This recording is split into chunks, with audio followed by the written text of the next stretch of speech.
Hey everyone, welcome to the Industry Show.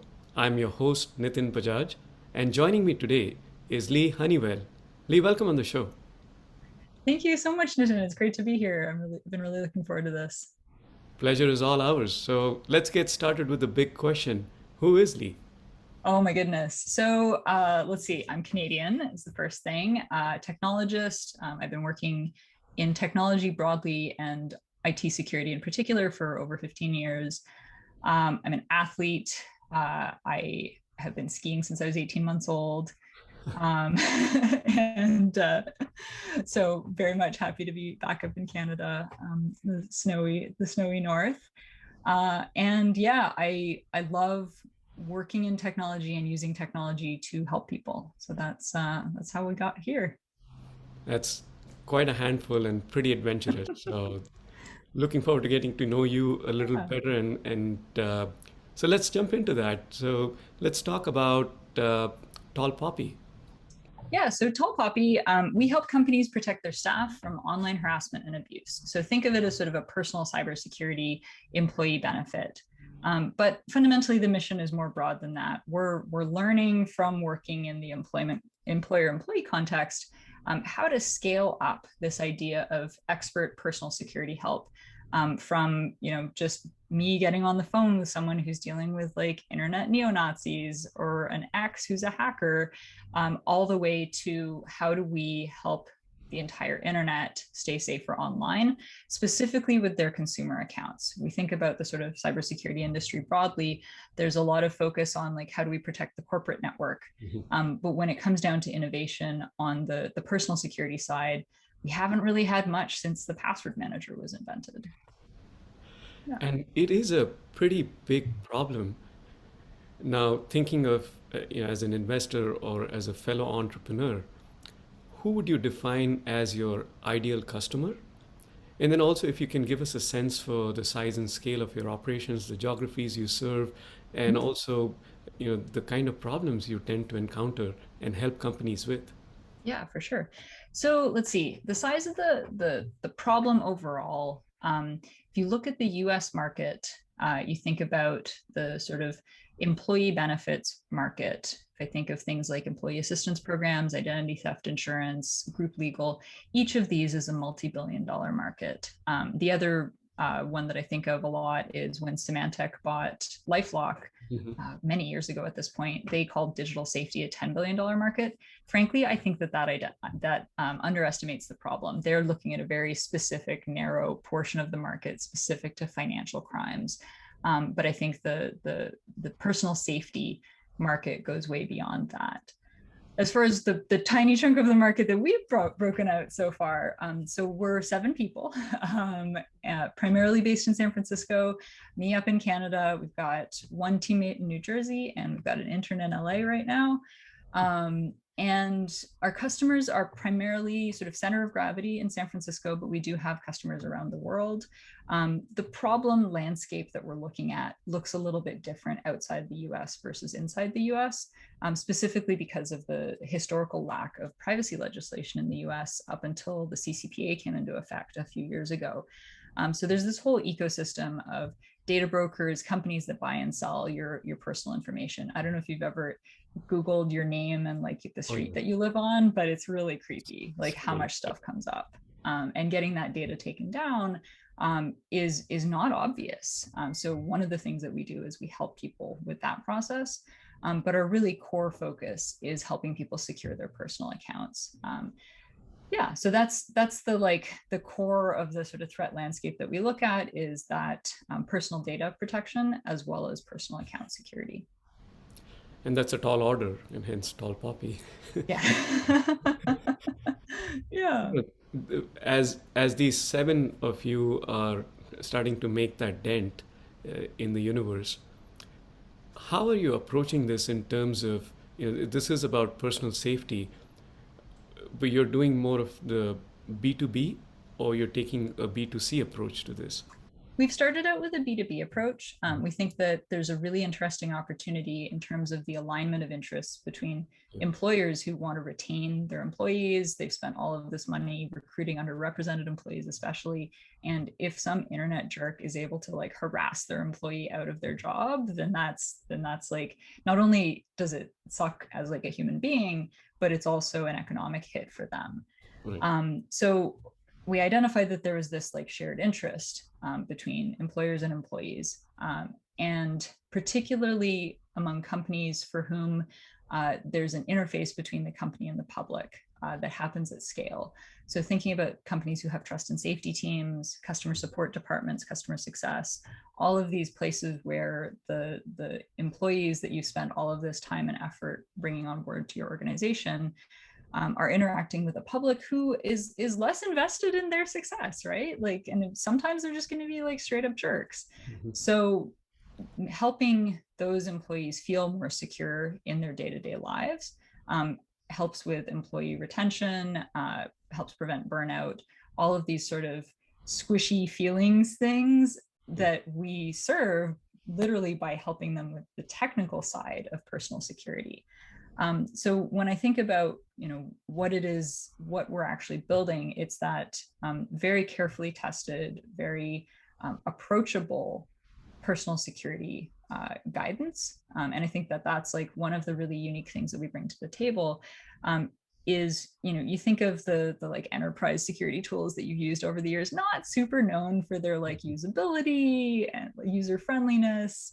And you might be like, maybe not you specifically, but one might be intimidated by like the thought of trying to like get their sort of security house in order, because frankly, the user experience hasn't been very good. So that's really where our focus is in terms of the tool that we're building. It's that fit and finish. It's a pleasant, a positive user experience, so that people are going to want to take the steps that they need to take to secure their personal life. Because that's one of the sort of unique challenges of personal security is, there's no sort of silver bullets to it. I can't just be like, hey, Nitin, give me all of your passwords and I'll go do all this stuff for you. Because that would be like, you don't want me to have access to your banking info. I don't want to have access to your banking info, right? And that at the whole internet scale, we have to be able to figure out ways of educating people, but also in a concrete way, enabling them to take steps to improve their personal security.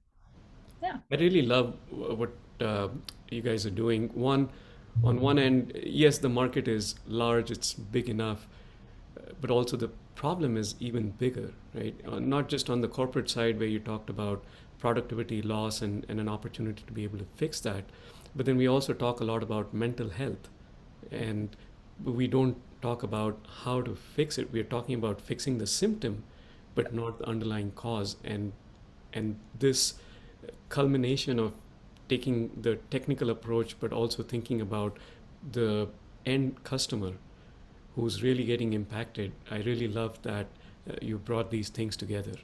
Thank you.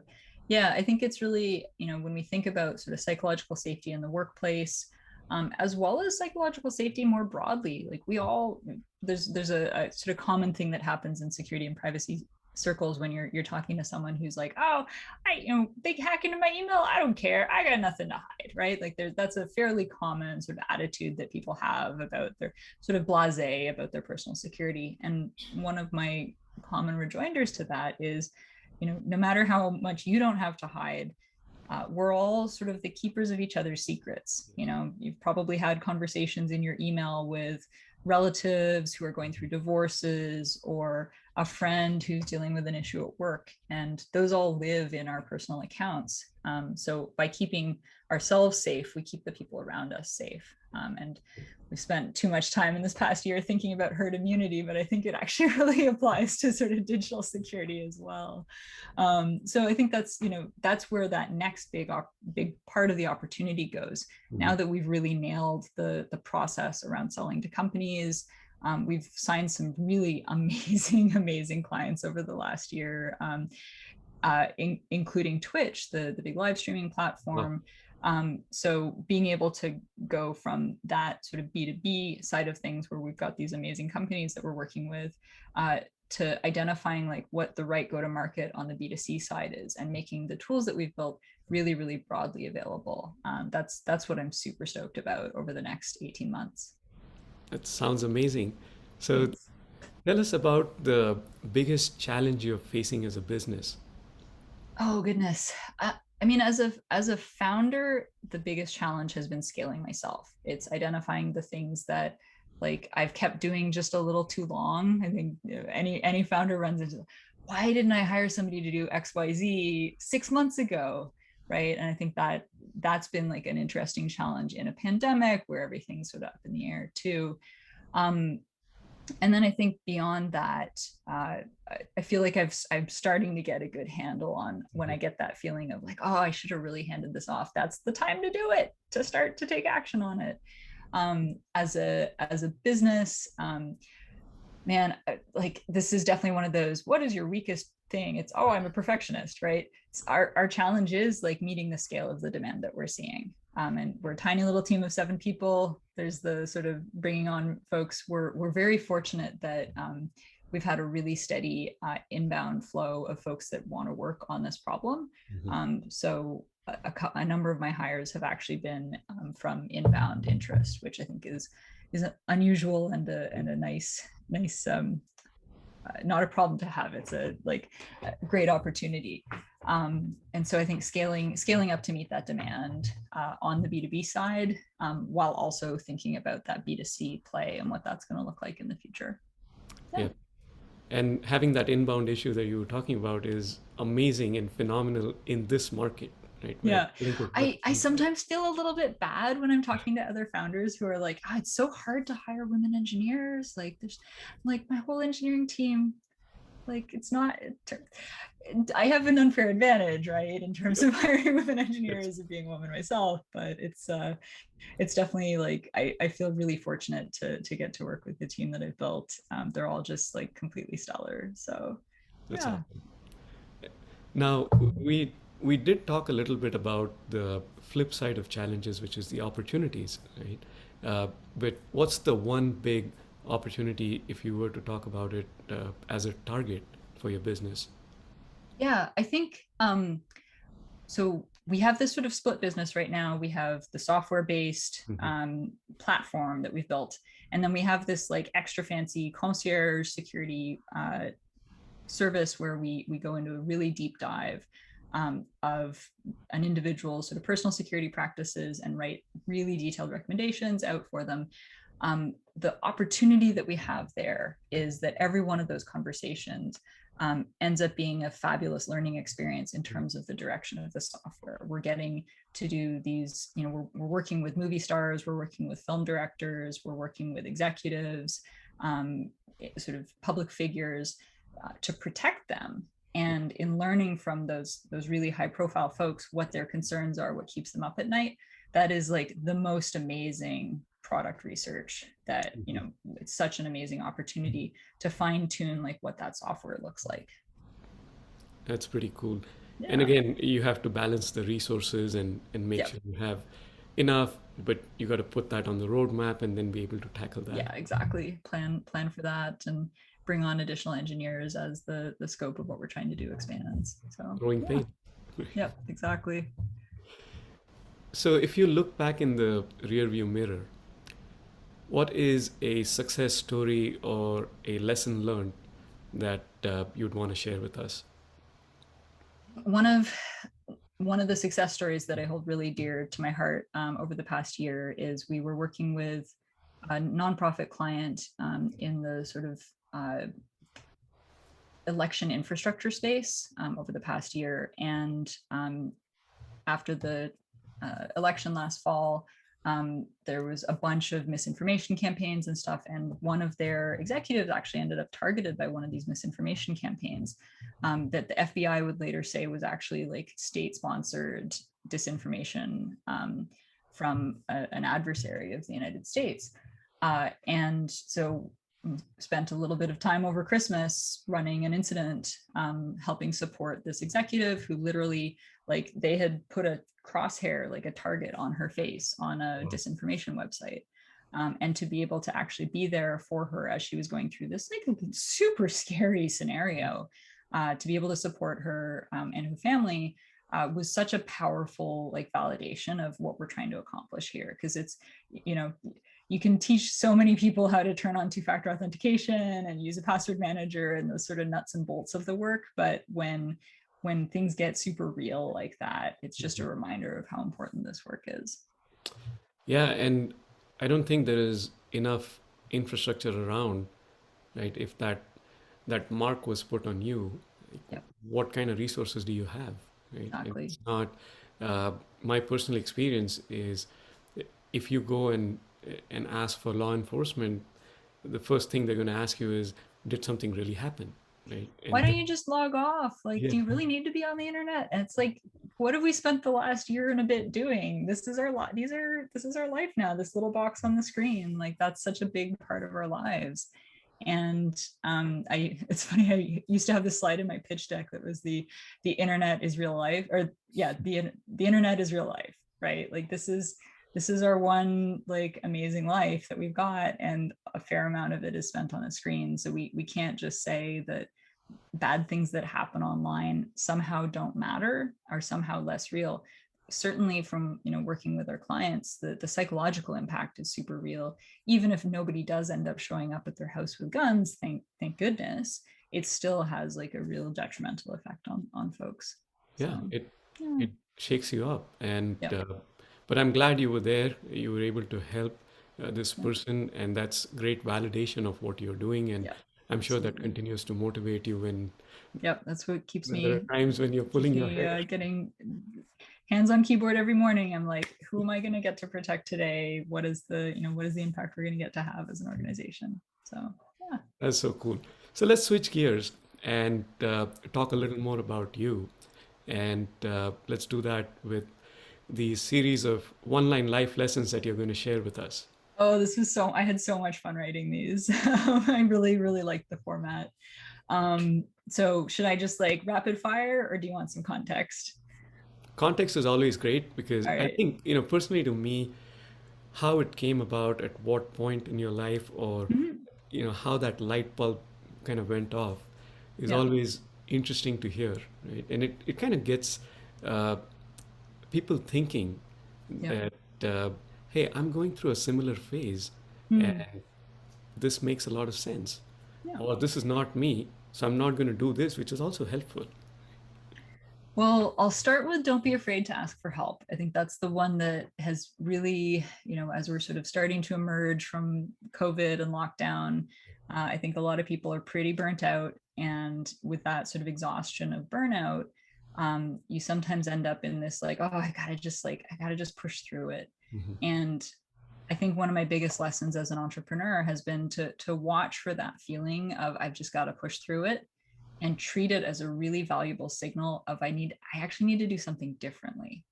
And for me, that thing I need to do differently is usually asking for help. Like, am I trying to do, we were talking about earlier, like what's the thing that I've stuck around doing for too long and I actually need to hire someone or get a contractor to do it. But getting that help and building that sort of network of people, whether it's like founders that you can cry on their shoulder a little bit, or whatever it is that you need. Asking for help is such a, I think it's like an underrated essential founder quality.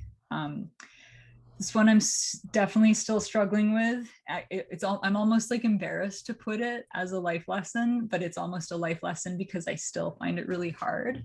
Following up is everything. If you don't follow up on the thing, it never happened, right? It's without the follow up, that the follow up is the work. Um, and for me, identifying when I'm failing to follow up, that actually brings me to the next one, which is figure out what you suck at and work around it. You don't need to just try and keep banging your head against the thing that you suck at. Like as an entrepreneur, like figure out how to do something differently. Because I think also brings me to the next one, which is it's not a sprint, it's a marathon. Yes. I've been at this for a couple of years, and I expect that this is going to be my working life for the next 5 to 10 years. Mhm. And you got to be able to do that sustainably. All of this, like, oh, I like crushed code all weekend, like that doesn't, First of all, most people are lying when they say that. Like the research on time of use, there's a wonderful book by Laura Vanderkam, 168 hours, you have more Yes. time than you think. Yeah. When they actually study how much time people who say that they spend like 80 hours a week working, they don't. They like spend 80 hours a week in the office, but they're like farting around. If Yeah. you can compress and be super focused the time that you are working, you're going to be so much more effective than if you're like farting around and playing foosball for Yes. 80 hours a week. Um, and the last one, it sort of comes back to something we've been talking about a little bit, the last little bit. Every interaction with your customer is an opportunity to learn from them. Yes. Every conversation you have with them, every bit of data of how they use your tools, or how they nope out of your website, like whatever, you got to be constantly learning from all of those signals, whether it's technically like using metrics and dashboards and all of that stuff, or just the interpersonal conversations that you have with folks. And that's like one of the things I'm really grateful for about doing this work, is that I get to have those learning conversations all the time. These are beautiful. And, this is, I think, you said you're struggling with a few of these, but I think in my personal experience, just knowing the problem, we are halfway there, right? Yep. And then it just kind of comes down to sticking to it, putting the discipline behind it. Yep. So, And that discipline is a muscle that you yes, keep working on it, whether it's like a mindfulness practice or whatever the sort of, for me, it's been getting back into meditation. And it's, the one of the things I think is really valuable about meditation, this is so corny, but is like, you're gonna miss a day, and then you got to just get back to it and not feel bad about having missed a day, because you're gonna miss 3 days sometime, and you got to still just get back to it. It's the getting back to it is the most valuable thing.